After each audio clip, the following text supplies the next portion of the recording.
indeed looking over YouTube, you'll find very little video reviews of carry-on films. It doesn't tend to be a genre film that people on YouTube tend to cover. So as a result, I'm not expecting this video to get as many views as what other videos did.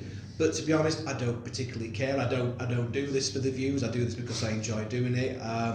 We wanted to do a carry-on film, so we are going to do a carry-on film. I mean, we still would like the views, but yes, don't see that as a kind of like an excuse for you to switch off. I mean, come on. Where you go? Come back! Come back! Back in. Sit. Stop. Thank you. Stop looking at those dog videos. I mean, the carry-on started to tail off in quality probably around about Carry On at Your Convenience in 1971.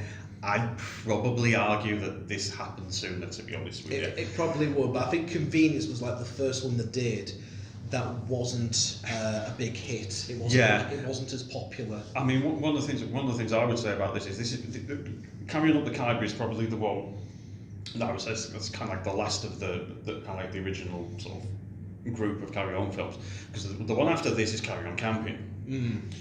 And Carry On Camping has got the very, very famous scene involving Barbara Windsor, and that's the first time. Hang on, I think we need a reminder of that. Yeah, please do. And fling and in, and fling and in, and both arms fling. Now really, let's see those chests come out. And fling and in, and fling and in, and fling.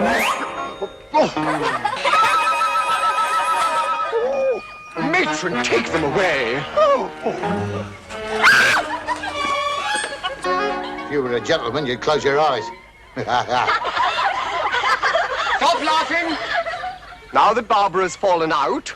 Stop laughing. We will continue. Back again? Good. Right. That's the first time that they'd actually done something like that. And I think that once that got out of the way, if you have a look at all the rest of them that come after it, there is a fair bit of Yeah. They've gone from. I wouldn't even say tasteful nudity in some ways, Yeah. but certainly sort of implied nudity and what have you. And that's the first time that they actually did that with Carry On Camping. So I think Khyber's the last one where it's kind of like, no, this is just basically straight laughs, farce, nothing overtly smutty. The titillation is presumed, isn't it? Yeah. Whilst we get to that point, the titillation is actually. It's right there. Here is a pair of tits for you. You know? Albeit covered up.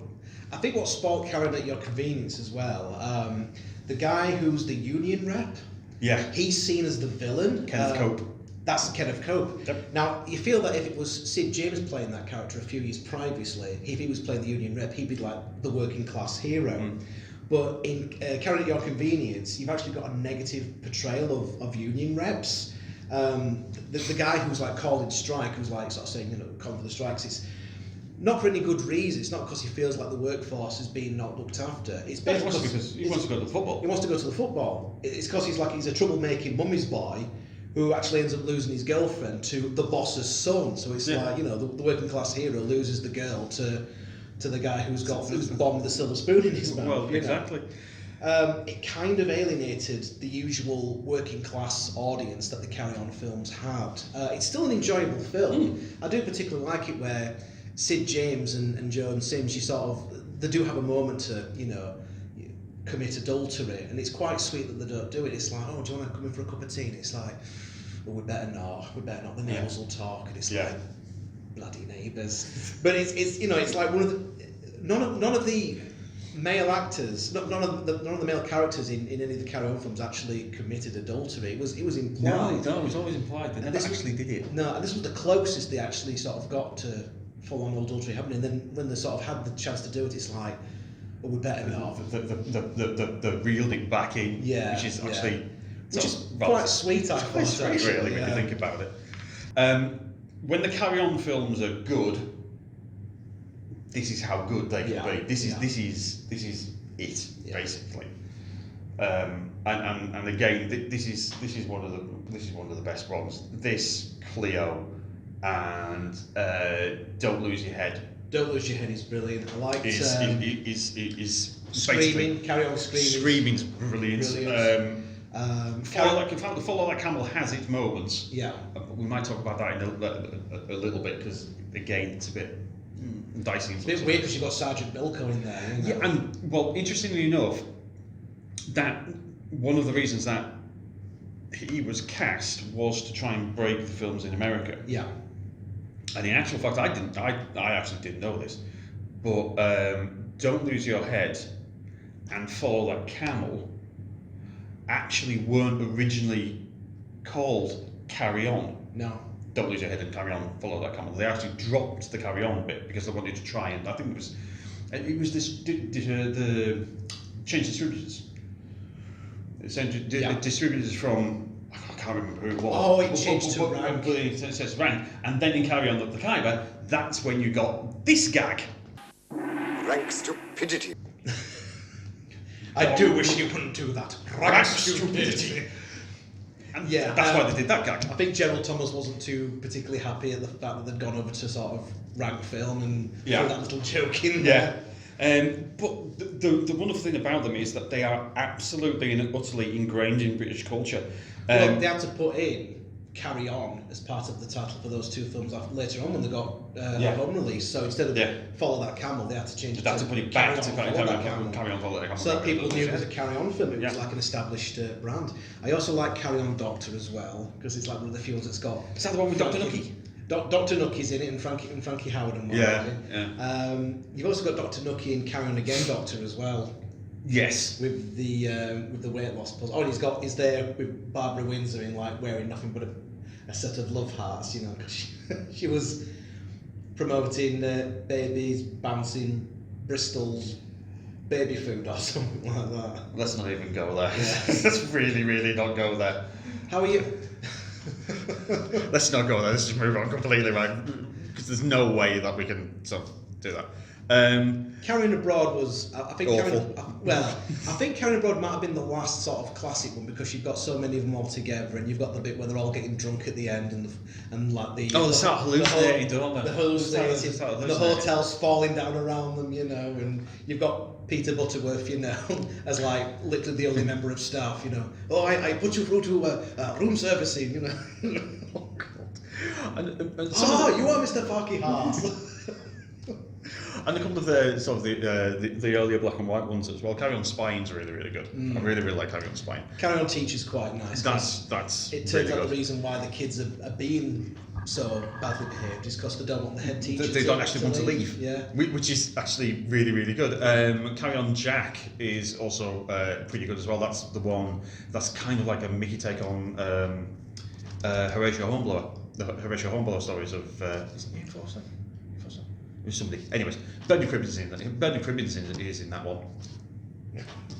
There's something about the film's sort of bawdiness and silliness that makes them very unique and very, very British. I mean, a lot of the humour that's in Carrying Up the Khyber is the British poking fun at themselves, you know. Yes. Stiff upper lip, afternoon tea, literally ignoring the elephant in the room. Yes. In the case of the besieged dinner party scene. Yeah. But yeah, I mean, one of the really good things is they are ingrained in British culture. They are, you know, anybody that has grown up in Britain has probably seen a Carry On film, or certainly from sort of our generation has probably seen a Carry On film. Now, whether or not they like them or not is an entirely different kettle of fish. But I suppose it depends which ones you've seen, isn't it? Yeah. I mean, if you do see some of the later 1970s ones, I mean, we alluded to so before that Carry On Camping introduced nudity into the Carry On films. By the time that you get into the sort of the later 1970s ones, so from Carry On England was 76, Carry On Behind, Carry On Girls, and a few other bits and pieces, you're kind of competing at that time with other films that are going sort of slightly more, massively into softcore. Essentially softcore pornography. Pornography. Confessions of a Window Cleaner. Yeah. What was the other ones? Now there was Confessions of a Plumber's Mate. Driving Instructor. Pop Star. All those. And basically all of these ones are Carry On films. But with actual sex. With actual sex in them, you know. And I think at that time, Carry On was wanting to try and compete with those because again, you know, at the time they weren't making money. Those are the types of comedies that were making money. Yeah. Carry Ons at that time weren't. And as an answer to that one, that's why the last one is Carry On Emmanuel. Yeah. In my opinion, I think that's why. Oh, this has just turned up from, you know, whenever that was out, and so well, we'll do a send up of that one.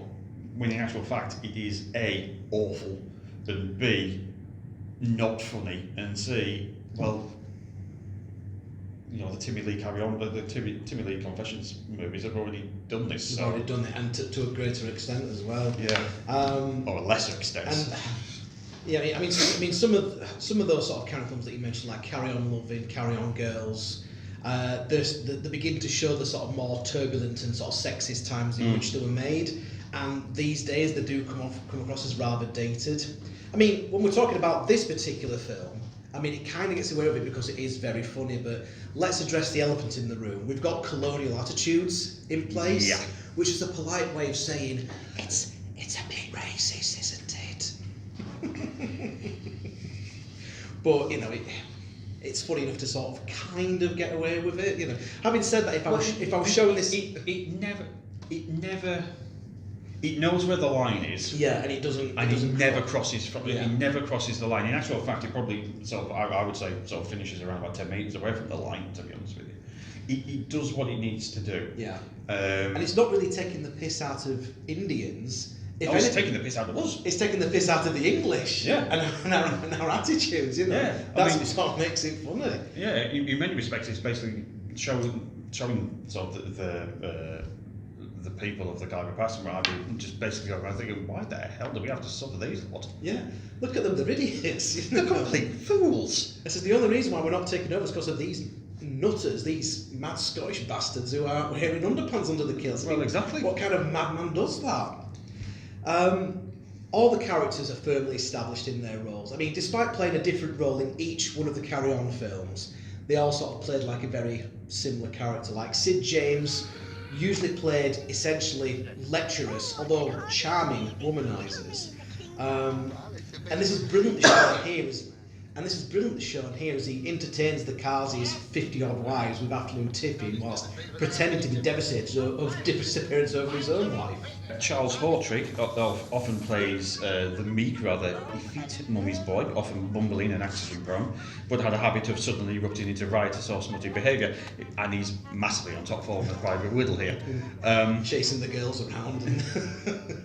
Which is just the complete opposite of him in real life. Yes. And Kenneth Williams, as we mentioned previously, I mean, always get a fantastic performance. So many memorable lines come from him, you know, infamy, frying tonight.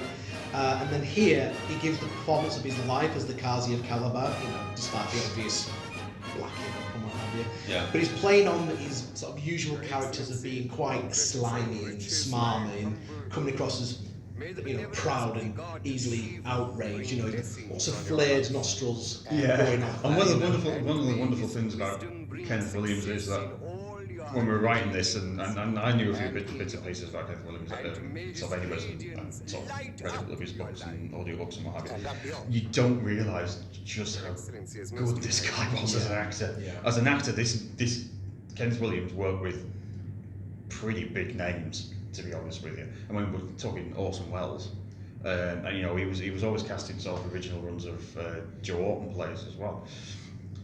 His range is brilliant. If everyone wants to see actually Kenneth Williams on top form in his element, his element was radio. If you listen to programs like Round the Horn, the range of characters that he did is absolutely brilliant. Yeah. And you know, considering that this is 1960s BBC radio, and we're talking about sort of what they were getting away with use of language and what have you within the Carry On films, they were getting away with a hell of a lot more Round the Horn. A hell of a lot more. Especially just listen to Julian and Sandy sketches. And it's just Wonderful stuff. It was a fantastic entertainment. I mean, like an audience with sort of Kenneth Williams as well, but he was like doing stuff on more stuff on TV. Some of the other good stuff that he did, he was always, sort of when it started, he was always a regular panel guest on Just a Minute. Which, for those who might be watching this and don't know what Just a Minute is a BBC 4 radio programme where it's a game show where panellists have to talk for 60 minutes about a given subject without repetition, hesitation or deviation. Williams played to win. He was quite competitive at that, wasn't he? Massively competitive. If we go through the rest of the cast, I mean, Roy Castle, as we previously mentioned, he does a sterling job of slipping into that role of like the stiff upper-lipped, sort of straight role that Jim Dale would normally play. Terry Scott's back in a Carry On film for the first time in a decade. Yep. Bernard Breshaw is brilliant as Bunga Din. I mean, but the thing about Bernard Breslau as Bunga Din, he's basically playing the same character from Carry On Follow Like Camel. Yeah, he is. Because he basically plays, they're pretty much exactly the same character. They're kind of like the native warlords. Yeah. In this case, it's an Afghan warlord, an Arab warlord in Follow Like Camel. And let's be honest with you, because he was tall, very big man, very muscular built guy. Is probably the reason why he was cast as an ice warrior in Doctor Who. Splink! Yeah, another Doctor Who reference. You were building up to that, weren't you? Yeah. Oh, I've got another one in my back pocket. Oh, you've already got that in the holster, have you? No. Yeah. There's another one coming up soon. Joan Sims, fantastic as Lady Rough Diamond. Peter Butterworth shines in every scene that he's in as Medley Monk. Belcher. Splink! Fine. And of course, those character names still get a giggle. You know, the Kazi of Calabar, Private Ginny Whittle, Princess Jelly, Bundit Din. Yeah. When they make their escape and they go down the Khyber Pass and they see that sort of the outpost has basically been sort of all the soldiers have been massacred and what have you. And Private Whittle goes to see his best mate, Private Hale, and he says, "Oh, Ginge mate, are you alright? What are you doing, Private Hale? Yeah, Ginger Hale." Ginger Hale. It shouldn't be funny, but it is. Bernard Breshaw, he was great at being that sort of big sort of. He played one of two characters. He either played the kind of the native sort of warlord type of that, the foreign character, foreign character, or alternatively, the gentle giant who's a little bit dim and easily led, but actually probably doesn't know his own strength. but probably is the actual moral centre of the whole thing. Yeah. I think he plays it. In actual fact, no, actually, he was a monk in Carry On Abroad. He was a monk in Carry On Abroad who then decides that he's going to give up all the orders for a pretty girl. For a pretty girl. He was actually thanked, Bernard Breshaw. He was thanked by an Indian gentleman living in England for showing him the old country in the movie. So clearly, the Indian gentleman wasn't offended by his portrayal. Yeah. So he was really happy to be reminded of home.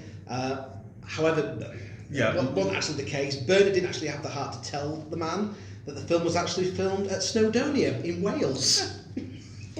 Not the first time, but Snowdonia has doubled for other places in the world, because it was also that it was doubled for Tibet in the Abominable Snowman in Doctor Who. Oh, for God's sake. Splink! And after the Carry On team had left, the same mountain pass was also used for a scene set in China for The Most Dangerous Man in the World, starring Gregory Peck. So, if you want to, if you don't want to travel the world, just go to Wales. And it's not just like the rude double entendres that's the basis of the humour. I mean, you mentioned the thing that the go at rank film distributors. There's a few topical jokes sprinkled throughout. You know, they will die the death of 1,000 cats. Oh, that's horrible. No nonsense, child. The British are used to cats. Still relevant to this day. Professor Colin McCabe, who was a professor of English at the University of Exeter, labelled two Carry On films together, Carry On Up the Khyber and Carry On Cleo, jointly in the top 10 of one of the best films of all time. Right. No doubt to the chagrin of many a pompous film critic who felt that such films were beneath them.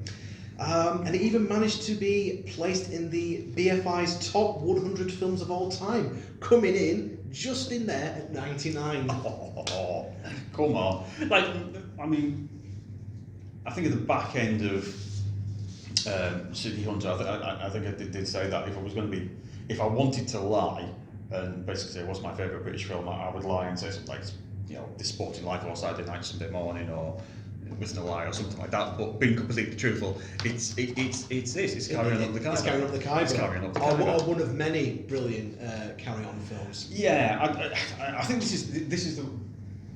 I mean, I think this have they stood the test of time? I don't think the 70s output has stood the test of time. No, because of the, pretty much going into sort of soft porn. But I think any of the 1960s ones, probably up to this. Yeah, definitely. I think they do stand the test of time. And again, they're always on. There's always. They're always on like over Christmas, aren't they? Yeah, they become like a Christmas tradition. There's always programs getting made about them as well. I think Yeah. In the past couple of years, they were getting some of the original cast back together and doing sort of taking I think it was 3-episode series or something like that. Yeah, Carry On Forever. Yes. What's a Carry On? They did a dramatisation of Sid James and Barbara Windsor's relationship in Core Blimey. Yeah. And they have wanted to sort of try and bring Carry On back. I mean, Carry On Columbus in '92 was like an attempt to do that. And with a mind of trying to kickstart the franchise again. And there's been a few attempts to try and reboot the series a number of times.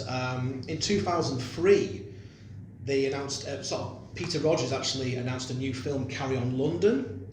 They were going to sort of continue the Carry On. It sort of remained in pre-production well into 2008. And it had a script which centred on a limousine company ferrying celebrities to an awards show. So it was kind of like Carry On Cabbie. Right, okay. But they were like in limousines. Now, these are some of the names that were attached to it. See what you think of some of these. Danielle Westbrook. Okay. David Jason. Okay. Sean Williamson. Oh, Barry. And even, get this, Burt Reynolds was once attached to the project. Oh, dear me. And even, at one point, Vinnie Jones and Shane Ritchie. Oh, God. And at the 50th sort of Carry On sort of anniversary party that was held in Pinewood Studios in March 2008, Peter Rogers confirmed that if Carry On London was going to ended up being successful, they were going to make another series after that. Oh, no. Nothing seemed to happen from that point. Then in early 2009, Carry On London was once again back on, this time with Charlie Hickson attached as director. Okay. And a different cast this time. See what you think of some of these. Go on. Paul O'Grady, who's probably spent a good portion of his career as... obviously it was Lily Savage. But Lily Savage. But more recently, he's basically been as himself. And been an absolute national treasure. The idea is that he would sort of fill the shoes as the sort of camp, sort of Kenneth Williams-esque character. Oh, well, yeah, okay. That I can see. I can see. That's good. Lenny Henry. Justin Lee Collins. Yeah, nothing will be starring him. Not in the near future. No, definitely for not. reasons that we won't go into. Jennifer Ellison as the saucy Barbara Windsor type. Okay. Lisa Tarbuck filling in the Hattie Jakes role. Okay. And Frank Skinner filling in the Sid James role. Okay. Now, despite plenty of media interest and new sets actually being constructed at Pinewood Studios, the film was once again put on hold, and unfortunately, after Rogers passed away in April 2009, the project got shelved altogether. But again, every so often they're just trying talks of a reboot come on. Like as recently as 2016, again talking of a reboot, Carry On Doctors, followed by Carry On Campus. And these films have been written by Tim Dawson and Susan Nixon, who was the team behind the sitcom 2 Pints of Lager and a Packet of Crisps. They were going to have an entirely new cast of unknowns. Unfortunately, as of 2017, nothing further has been heard of either movie. Which is if anybody has ever seen 2 Pints of Lager and a Packet of Crisps, it's probably a good thing. Probably just as well. Yeah. I don't know if a Carry On reboot would. It shouldn't work. I mean, let's be completely honest. It can't work. It shouldn't work, and don't want it to happen. Yeah. To be honest with you, I'd much rather, you know, think of it fondly, shall we say, Yeah. with the possible, you know, with some obvious exceptions. But yeah, they were of their time. Yeah, and And they should stay in that yeah, time. and I to think try that's and why do- Karen Columbus didn't work in 1992. It didn't work in It 1992. felt forced. Yeah. Like they never predicted when they made Carry On Sergeant that they would make a series. Carry On Sergeant was successful, and then from there it naturally sort of progressed into what it became. And Carry On Columbus. I mean, you know, bear in mind you did Carry On Emmanuel in 1978, by which point they were forcing it into like almost sort of softcore pornography. Which probably they'd been forced into doing. And then they didn't do another film then until 1992, 1992. which is a massive gap. And then they've not done another film since then. Yeah. So I do feel any attempt to try and bring back Carry On would be a mistake, and I don't know if it would work in this day and I don't age. think it will work. I think there's still a lot of love for the Carry On series, you know, because they're still going to do documentaries about them, still going to try and sort of do interviews with everybody and what have you. There's still a lot of love for it, and there's a lot of love for it because a lot of it is genuinely very, very good and genuinely very, very funny, and it's absolutely. Some of it's brilliant. I mean, some of the gags. I mean, if you take Carry On Cleo for example, you've got Hingis Pod, who creates the wheel, but it's a square and doesn't work. So Jim Dale's character, I can't remember what his name is, comes in. Oh, can I use that? I've got something else for it, and then turns it into the first window frame, and they go into business together as window frame salesmen instead of building the wheel. There's a good one where Mark Antony and Cleopatra's like planning on poisoning Caesar, so she gets like this black poisonous snake, and she says, "One bite of this will sort it out." So then Mark Antony's played by Sid James, like bites the snake's head off and goes, "Oh yeah, I see what you mean." I mean that's and a lot of the early ones, kind of like Carry On Sergeant and what have you.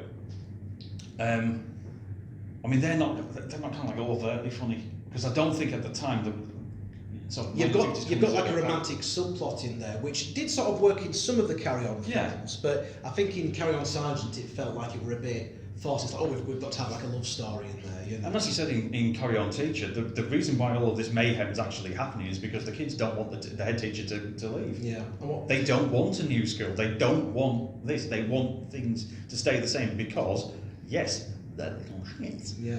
But they genuinely have affection for their teachers. And I think a lot of the Carry On films that work, they either they're taking the mickey out of something specific. An established profession, Yeah. an established sort of genre, if you like. Yeah, the ones that, you know, some of the early ones that don't work as well, like Carry On Regardless, doesn't really work because it's not taking the mickey out of something. It's not taking the mickey out of national service, which Carry On Sergeant was taking the mickey out of, or you know, Rudyard Kipling stories, as Carry On Khyber does, or taking the mickey out of Cleopatra, as Carry On Cleo did, etc. If there's Taking the mick out, yeah. out of the health service, which probably explains why they went back to the doctor idea so many times. You know, Well, nurse, you know, doctors, doctor, doctors, matron, yeah. again doctor. You know. Yeah, you know, if they're taking out, if they were taking the mickey out of something specific or taking the mickey out of a specific genre of film, they work. If it's a little bit more broad, doesn't work as well. Still got some good bits in it, but it doesn't work as well. And if you think, and also just really quickly, Sid James, even though most of the time Sid James was sort of playing the lecherous womanizer and what have you, in his first appearance in Carry On Constable, he was the straight man. He was the straight. Yes, he was the straight. He was the straight man because he was dealing with the rowdy bunch of new recruits. because he was a straight actor. He was the straight man at the time. I think he was working with Tony Hancock as that, but he was also doing dramatic roles all the time as well. I think he's in the Quatermass film. He's one of the Hammer Quatermass films. That's it.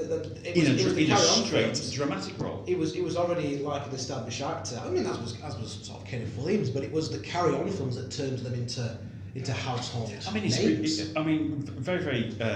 If you think about sort of the very, very first one, Carry On Sergeant, all joking aside and references aside, they cast William Hartnell. They cast William Hartnell because he was used to playing that type of character. Yeah. He was used to be playing sort of hard-nosed sergeants or villains. If you look at Brighton Rock with Dickie Attenborough, he's the straight man, while everything else is going on around it. But while he's playing it straight, he's still getting laughs because he's playing it straight. And and what happened 5 years later, happened 5 years later.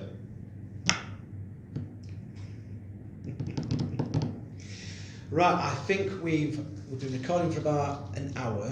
Yeah. So I think we've That's more than enough that we wanted to say on Carry On yeah. films. So I think we're gonna retreat to the pub now. Yes. And we're just going to do a very small, we'll put a pint, and we're going to do a very small concluding part. And then we'll be back at some point. And then we'll be back at We'll some talk about point. that. We'll talk about that later on in the pub. Back in the pub. Right, okay, so...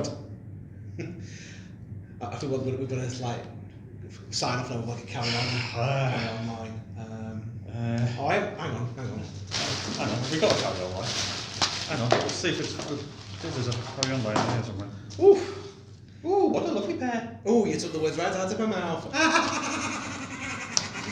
Saucy. Saucy. Right.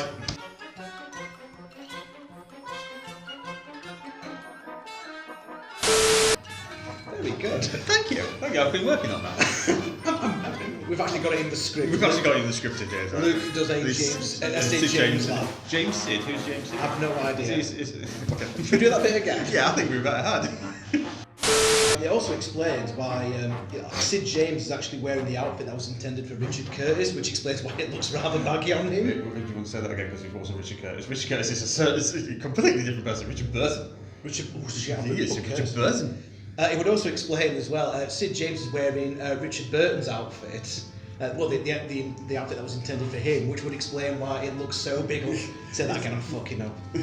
Funnily enough, Sid James is actually wearing the outfit that was intended for Richard Burton, which would explain why it looks so bloody massive on him. Alongside Keane, Private Whittle is told that he's been volunteered as well, and so has Brother Belcher, a compromised evangelist missionary who has a weakness for pity. I'll say that again. Please do. You can tell we haven't done this for a while. Yeah. A compromised evangelist missionary who has a weakness for pretty ladies. You could say that he saves fallen women, mostly for himself. Absolutely. This is bloody funny. Yes. I love this. But it's when the carry. Yeah, no. Oh dear. Cut that one out, mate, please. Right, try that again. Snippy.